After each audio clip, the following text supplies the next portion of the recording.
സക്കറിയ പ്രവചനം 1-ാം അധ്യായത്തിൻ്റെ 18 മുതൽ 21 വരെയുള്ള വാക്യങ്ങളിൽ നമ്മൾ കാണുന്ന രണ്ടാമത്തെ ദർശനമാണ് ഇന്ന് രാവിലെ നമ്മൾ ചിന്തിക്കുവാൻ ആഗ്രഹിക്കുന്നത്. ഇസ്രയേലിനെ ചിതറിച്ചു കളഞ്ഞ 4 ലോക സാമ്രാജ്യങ്ങൾക്ക് ദൈവം കൊടുക്കുന്ന ന്യായവിധിയാണ് ഈ ദർശനത്തിൻ്റെ പ്രധാനപ്പെട്ട സന്ദേശം. കൊല്ലന്മാരുടെ ചുറ്റിക കൊണ്ട് കൊമ്പുകൾ തകർക്കുന്നു എന്നുള്ളതാണ് ഈ ദർശനത്തിൻ്റെ പ്രധാനപ്പെട്ട സന്ദേശം. ഇസ്രയേലിനെ ലോകത്ത് ശിക്ഷിച്ച അവരുടെ പാപത്തിൻ്റെ പരിണിതഫലമായിട്ടാണ് ലോകരാജ്യങ്ങളിലേക്കൊക്കെ അവർ അടിമകളായി പോകേണ്ടി വന്നത്.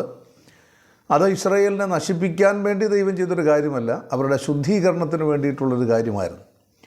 ദൈവത്തെക്കുറിച്ചും ദൈവവനത്തെക്കുറിച്ചും യെരുശലേം ദേവാലയത്തെക്കുറിച്ചുമുള്ള ആത്മീകമായ ദർശനം അവരുടെ ഉള്ളിൽ ഒന്നും കൂടെ ഊട്ടി ഉറപ്പിക്കുവാൻ ചെയ്ത ഒരു കാര്യമാണ്.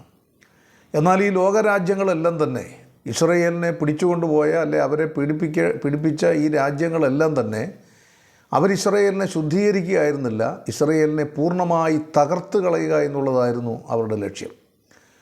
ഇസ്രയേൽ എന്ന് പറയുന്ന ദൈവത്തിൻ്റെ ജനമാണ്. ഇന്ന് ദൈവസഭയും ദൈവത്തിൻ്റെ ജനമാണ്. ദൈവജനത്തെ നശിപ്പിച്ചു കളയുക എന്നുള്ളത് പിശാചിൻ്റെ തന്ത്രമാണ്. അതിനവൻ കരുക്കളാക്കുന്ന ആളുകൾ ആരായിരുന്നാലും ഇത് വളരെ സൂക്ഷ്മതയോടുകൂടെ നാം ചിന്തിക്കേണ്ട കാര്യമാണ്. ലോകത്തെ 4 ലോക സാമ്രാജ്യങ്ങളാണ് ഇസ്രയേലിനെ പീഡിപ്പിക്കുവാനായിട്ട് അല്ലെങ്കിൽ അടിമത്തത്തിലേക്ക് കൊണ്ടുപോകാനായിട്ട് കൂട്ടുനിന്നത്. അതിൽ നമ്മൾ കാണുന്നത് ആദ്യത്തെ ലോക സാമ്രാജ്യം എന്നറിയപ്പെടുന്നത് ബാബിലോണാണ്. അവരോട് ചേർന്ന് നിന്ന് അസീറിയയും ഇസ്രയേലിനെ പീഡിപ്പിച്ചിട്ടുണ്ട്. BC 722 ഇസ്രയേലിൻ്റെ വടക്കേ രാജ്യമായ 10 ഗോത്രങ്ങളെ അടിമകളായി പിടിച്ചുകൊണ്ടുപോയി എന്ന് നമുക്ക് അറിയാനായിട്ട് സാധിക്കും.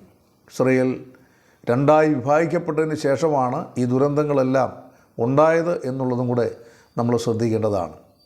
രണ്ടാമത് BC 586 നെബൂഖദ്നേസർ രാജാവിൻ്റെ നേതൃത്വത്തിൽ ഇസ്രയേലിനെ അടിമകളായി ബാബിലോണിലേക്ക്, ഇസ്രയേലിൻ്റെ തെക്കേ രാജ്യമായ 2 ഗോത്രങ്ങളെ ബാബിലോണിലേക്ക് കൊണ്ടുപോയി എന്ന് നമുക്ക് കാണാനായിട്ട് സാധിക്കും.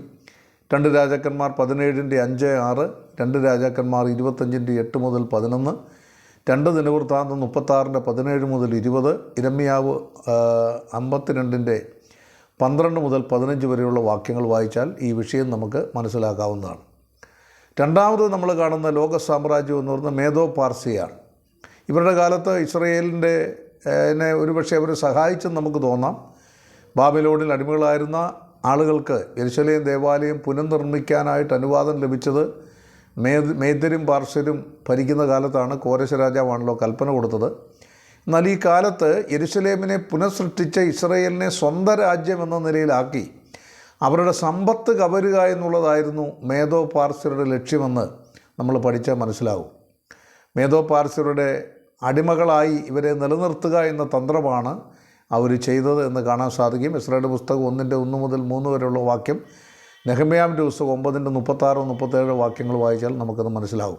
അവിടെ അവർ പറയുന്നൊരു വാക്കുണ്ട്, ഇതാ ഞങ്ങൾ ഇന്ന് ദാസന്മാർ, നീ ഞങ്ങളുടെ പിതാക്കന്മാർക്ക് ഫലവും ഗുണവും അനുഭവിപ്പാൻ കൊടുത്ത ദേശത്ത് തന്നെ ഇതാ ഞങ്ങൾ ദാസന്മാരായിരിക്കുന്നു എന്ന് മേദോ പാർശ്വരുടെ ഭരണകാലത്ത് ഇസ്രായേൽ ജനത്തിന് പറയേണ്ടി വന്നു.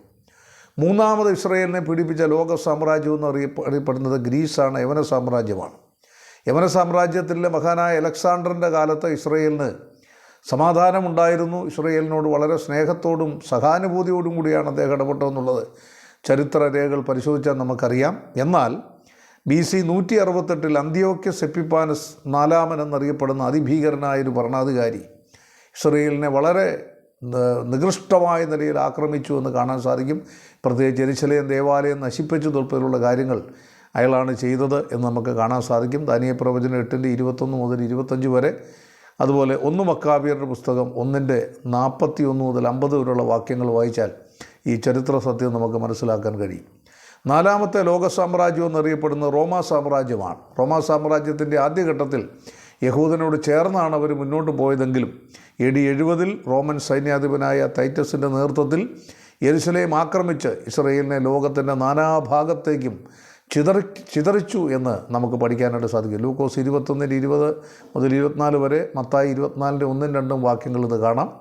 ജോസിഫസ് തൻ്റെ പുസ്തകത്തിൽ ദ വാർ ഓഫ് ജൂസ് എന്ന ഭാഗത്ത് ഈ റോമൻ ആക്രമണത്തെ സംബന്ധിച്ച് വ്യക്തമായി രേഖപ്പെടുത്തിയിട്ടുണ്ട് എന്ന് നമുക്ക് മനസ്സിലാക്കാൻ സാധിക്കും. ഇനി ഏറ്റവും വലിയ തകർച്ച ലോക സാമ്രാജ്യങ്ങൾ നേരിടാൻ പോകുന്നത് കർത്താവായ യേശു ക്രിസ്തു മടങ്ങി വരുമ്പോഴാണ്. ദാനിയേൽ പ്രവചനം 2:34-35 വാക്യം വായിക്കുമ്പോൾ, കൈതൊടാത്തൊരു കല്ല് പറഞ്ഞു വന്ന് ബിംബത്തെ ഇരുമ്പും കളിമണ്ണും കൊണ്ടുള്ള കാലിലടിച്ച് തകർത്തു കളഞ്ഞു. ഇരുമ്പും കളിമണ്ണും താമ്രവും വെള്ളിയും പൊന്നും ഒരുപോലെ തകർന്ന് വേനൽക്കാലത്തെ കളത്തിലെ പതിർ പോലെ ആയിത്തീർന്നു. ഒരിടത്തും താങ്ങാനാവാതെ വണ്ണം കാറ്റവയെ പറപ്പിച്ചുകൊണ്ടുപോയി. 4 ലോകങ്ങളുടെ പേരിൽ ലോക സാമ്രാജ്യങ്ങളെ നെബൂഖദ്നേസർ കണ്ട ദർശനമാണ്.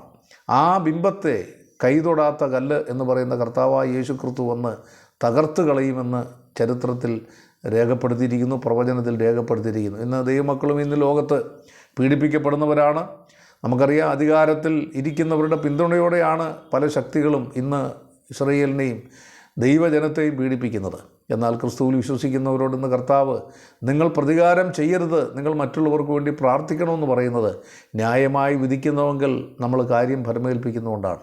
അതുകൊണ്ട് കഷ്ടതകളിലൂടെ, പ്രയാസങ്ങളിലൂടെ, ദുരിതങ്ങളിലൂടെ കടന്നു പോകുന്ന ദൈവമക്കൾ ഓർക്കണം, നമ്മെ സഹായിക്കുന്ന, കരുതുന്ന ഒരു ദൈവമുണ്ട്. ആ ദൈവം തീർച്ചയായിട്ടും നമുക്ക് വേണ്ടി ന്യായം നടത്തും.